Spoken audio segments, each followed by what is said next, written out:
the security that, you know, and the rush and got to the place, my brother, I was so much afraid, because if you look at every 5 persons across, you will see a policeman there. It should tell you something, that something was happening. But, you know, all said and done, we are looking about the material issue here. How are people going to get their monies? That's the most important, because if you look at the agitations from the very day, you know, this company had the problems, issues and the problems it had.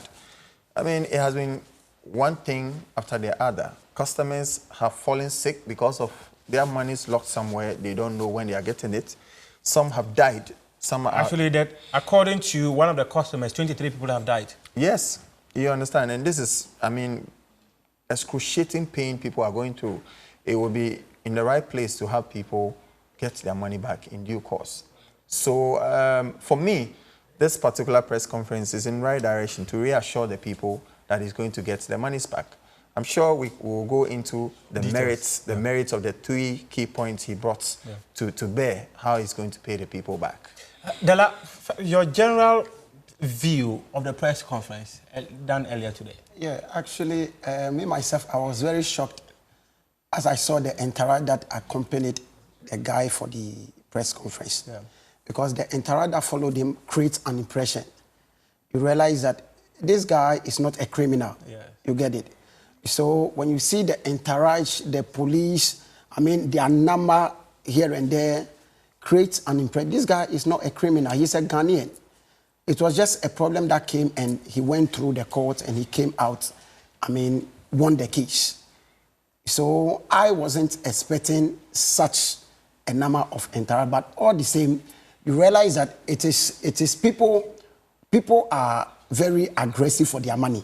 And that is what we Ghanaians are looking for. The NAM1 will pay the customers, like my brother said. You know, people are dying. Let him just finish that. His point. People are dying, and they are continuing dying because looking at the kind of economic hardship in Ghana now, things are not working. Businesses are collapsing.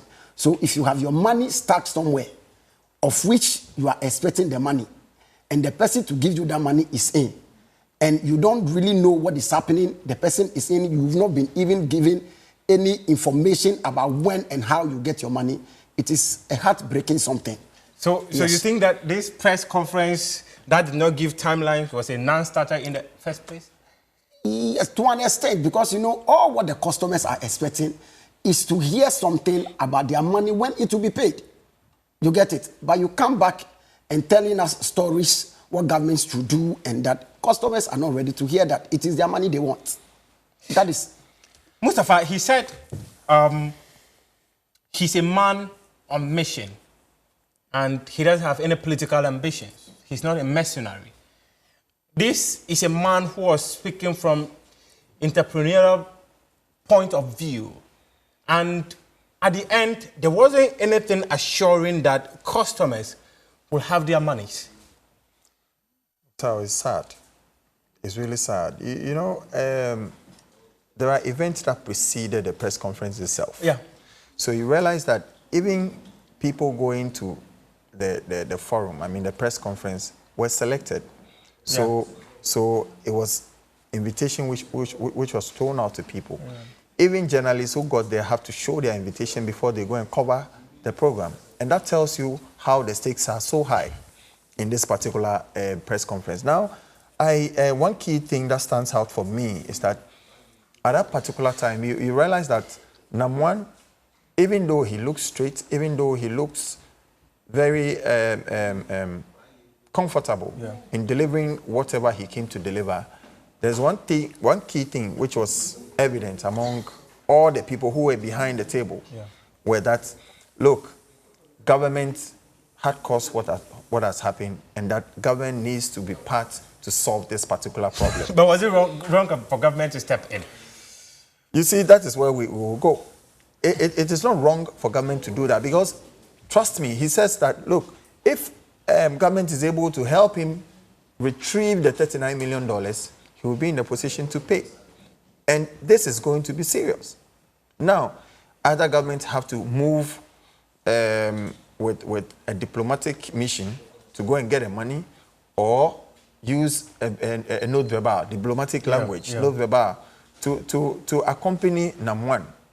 Let's ask whether NAM1 or this particular case have that clout for government to, trigger that diplomatic course. Let me come to you. He just mentioned about how government, if government would do it, but should we get to the point where government feels that, come on, this was a business gone bad, so why would the entire country or the Attorney General exercise its diplomatic relationship with Dubai to get them to pay all the entire money to you? Should government, even in the first place, consider doing that? You see, from the look of the whole scenario, and from where I'm looking at it from, one question I want to ask is, you see, when you look at the genesis of this issue, you realize that governments have something that is hidden from Ghanaians. Why am I saying this? What is that in hidden? Yes, why am I saying this? I'm saying this because even look at after the guy won the case in Dubai, was arrested. Even look at the outrageous bail given to him. You get it? Look at the amount given as a bail, 1 billion Ghana cedi. What at all has he done that to give him a bail? Government is not, it doesn't want to give the guy a bail. That should tell you something, because the amount even mentioned was so outrageous. Even his lawyers went to even talk about it. They said no. Can I ask a question? Yes, go ahead. Government says he has defrauded people of about 1.6 billion. And government says one of the sureties before you are bailed is 1 billion. Okay. Isn't it the intent of the court to secure 1 billion from you, so that even if the other 600,000 is not brought, we know that we've secured 1 billion from you to sort out these customers? Okay, then from this question, I would say that then it is very important for government to step in, to use its diplomatic mandate to get the money to pay the customers. Yes, because if this is the stance of government, that NAM1 has duped Ghanaians. It wasn't the stance of government, it was the stance of the circuit court. Okay. So at the same... No, they are not the same thing. The circuit court is supposed to be independent of government. So fine.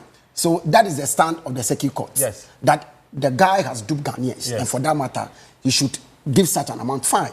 So, which means government is interested in the guy paying the customers. Exactly.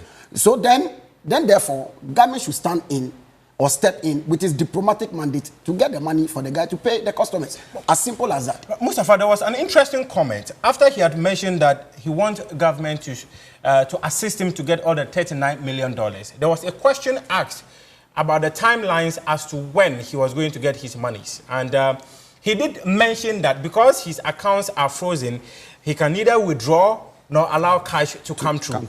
But he also indicated that in the Dubai court, at no point did they give specific timelines. So what are the indicators that should government decide to defreeze his accounts, monies will come through? And why would you want government to step in when after defreezing your accounts, money will come through? You see, NAM1 himself doesn't have clout to chase that money alone. If he's going to chase that money alone, he will not get it in the period for which he would have to reimburse his customers. And that is why he says that the Attorney General would have to help him with all she has, and then probably help him to even solicit the help of other international lawyers, so that there will be a team that can help Attorney General to go and rescue this, go on a rescue mission. I've won the case. I see, yeah. He has won the case. Yes. So if you won the case, the onus is on the man to pay you back. Of course, sure. But there are legal terms. So it was the duty of the court to tell NAM1 that, look, the case has gone in your favor, and therefore... we give Horizon this period to pay you. Yes. But that did not come with the judgment. Then the onus was on the lawyers of NAM1 to demand that. Yes. So it is different from... that jurisdiction is different from our jurisdiction, exactly. So the laws are different. So now it is the case of NAM1 to put attorneys together and trigger that part of his rights. Now it's purely human rights. Yeah. He needs to go in and say, I'm taking what belongs to me. You understand? And that is why NAM1 is rather going on that trajectory that, look, we need to settle people. Ghanaians are agitated because they have some deposits with me. And therefore, I need to get money to pay them. How much I need to get to pay them? I have a chunk of money with Horizon, and I need to get it. So government should come in. And this is where, for me, I think it's legitimate for him to do that, simply because lives are at stake. We're going for a break. When we come back, we'll be asking the question whether the press conference solved the issues of most of the customers. Most of these customers feel that their livelihood is stuck somewhere. And in this entire press conference, at no point were they assured that they will get their monies either tomorrow, next month, next year, or something. We'll be back in a jiffy to talk more on this issue.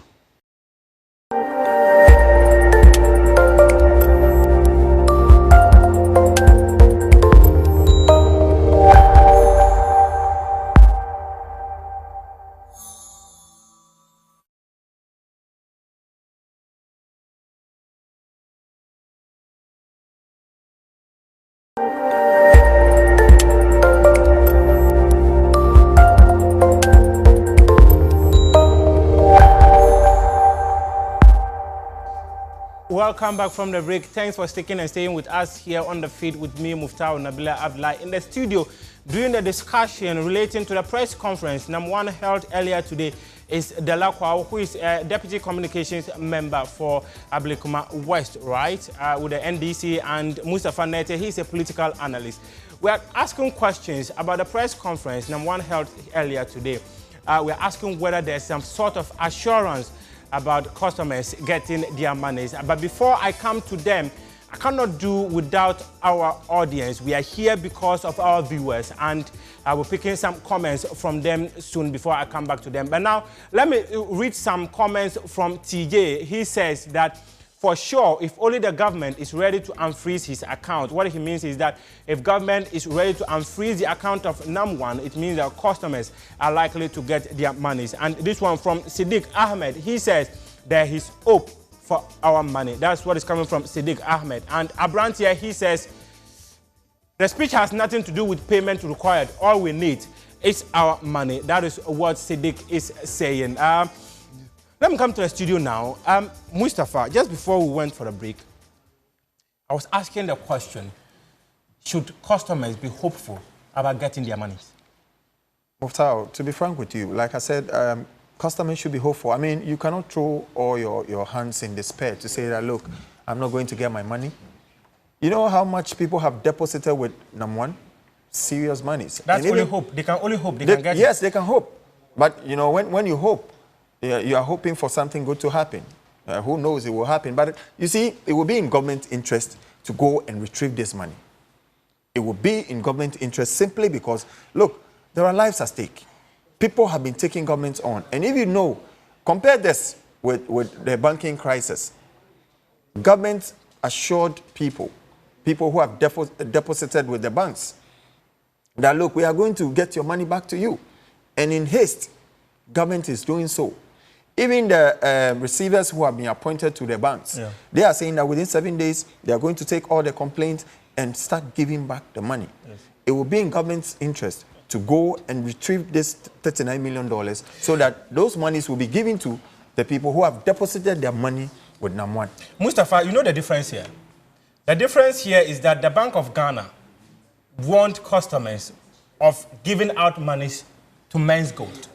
But in this case, where the banking sector, I don't want us to divert the conversation, in the banking sector, the savings and loans company, the banks were licensed by the Bank of Ghana, so it is the responsibility of the Bank of Ghana to ensure that customers who are with these banks get their monies. But in an institution where you are warned not to give out money to any institution because we've not licensed them to accept money, how do I take responsibility of getting your money back to you when I've told you that this institution is not licensed to take money? So if you check over the period, the narrative from NAM1 is simply that, look, we don't take deposits. Rather, we take gold because that's what we're dealing. So people deposit gold with them. That's enough. You understand? That's enough. Should customers be demanding for their gold instead of demanding for money? Oh, you know. NAM1 says he doesn't take money. He deals in gold. He told Bank of Ghana, I am not accepting money because I'm not licensed to do that. Then customers should chase NAM1 for the gold they bought and not the money. Yeah, but you know, the gold is being transferred into money.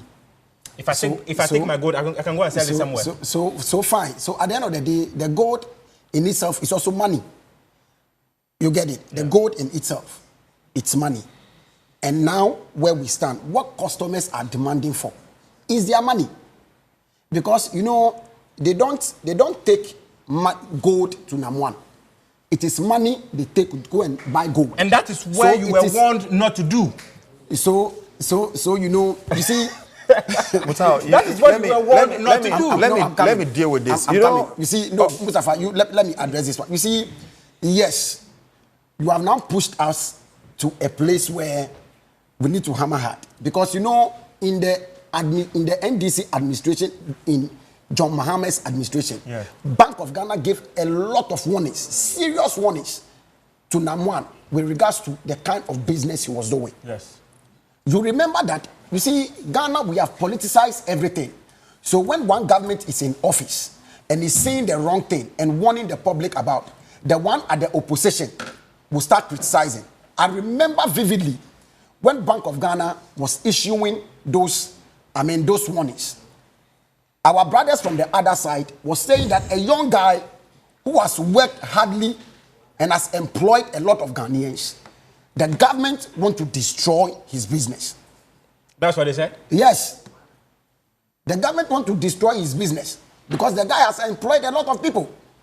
You get it? As at then, if they were in support, helping, this mess wouldn't have been created. Was it the responsibility of the opposition to help when you had people who were in charge could have stepped in and did the same thing this very government did? No, it is not. But you realize that. Why do you blame this? I'll get there. No, hold on.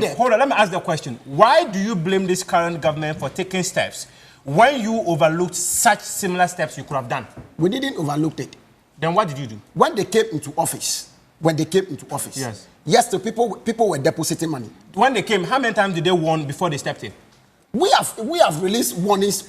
So how do you continue to warn people without stepping in? Even when they came, they didn't even warn. No, but they didn't even warn anybody. Let's not make this a conversation of who said this and who said that. So the blame game of someone stepping in to take a decision is a decision the person has taken. So let's address the issue. Address the issue. Good. So all what we are saying is that it will be in government's interest to help NAM1 retrieve the money and pay his customers. Would the NDC have done the same?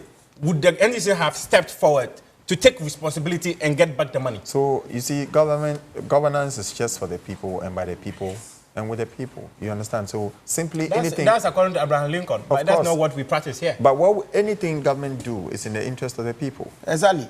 You understand? So, like I'm saying, government, for the interest of the people, government would have to have interest in retrieving that money. Now, you talked about NAM1 and the public being noticed on deposit taking and all of that. And I do this for me like in a minute. Yes. I'll have to wrap up. And I continue to tell you that, look, he was not taking deposits. He has made it clear to everybody he was not taking deposits. And that is why... But he was accepting money. That is why financial gurus were saying that, look, he's operating in a very gray area where everybody needs to take a second look at it so that we can license him to operate appropriately. Now he has also come clear to say that, look, government would need to help him retrieve the money, again help him to know how to license his activities with appropriate institutions so that he will be able to pay back to the people. And continue his work. Yes. And look, to be frank with you. We have to go, Mustafa. I dare anybody to say that government should not take part in retrieving the money. Government should be part of Mustafa is daring anybody who says that government should not take part in retrieving the money for the customers of Men's Gold. This has been the feed with me, Muftau Nabila. In the studio was Delacroix, who is a deputy communications member in the Ablikuma West with the NDC, and Mustafa Nete, who is a political analyst. Thanks very much for your time this evening. I am Muftau Nabila Abdullahi.